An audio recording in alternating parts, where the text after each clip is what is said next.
دلہن presented by افسانہ شفق۔ کھڑکی سے روشنی کی ایک نرم کرن اندر آ کر کمرے میں پھیل گئی۔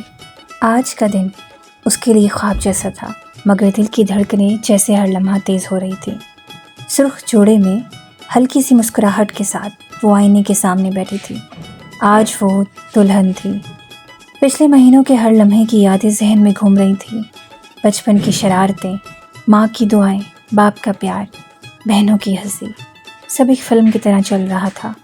لیکن آج یہ سب پیچھے رہ جانا تھا۔ آج اس کی زندگی کا نیا سفر شروع ہونے والا تھا۔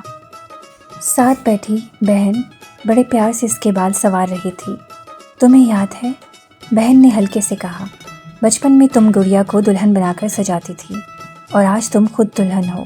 یہ سن کر اس کی آنکھوں میں نمی آ گئی، مگر ہونٹوں پر مسکراہٹ قائم رہی۔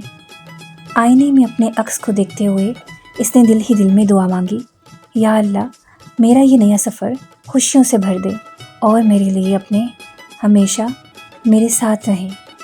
دروازے پر دستک ہوئی۔ امی اندر آئیں اور بیٹی کو سر سے پاؤں تک دیکھا۔ آنکھوں میں فخر بھی تھا اور ایک عجیب سی خالی پن کی جھلک تھی۔ انہوں نے بیٹی کا ماتھا چوما اور کہا، تم آج دلہن ہو لیکن ہمیشہ میری بیٹی رہو گی۔ کمرے میں گلاب کی خوشبو اور چاندنی کا امتزاج تھا۔ دلہن نے ایک گہرا سانس لیا اور دل میں عزم کیا کہ وہ اس نئے رشتے کو اپنی محبت اور وفا سے سنوارے گی، کیونکہ دلہن صرف ایک لباس یا زیور کا نام نہیں، یہ ایک وعدہ ہے، ایک قربانی اور ایک نئی زندگی کا آغاز۔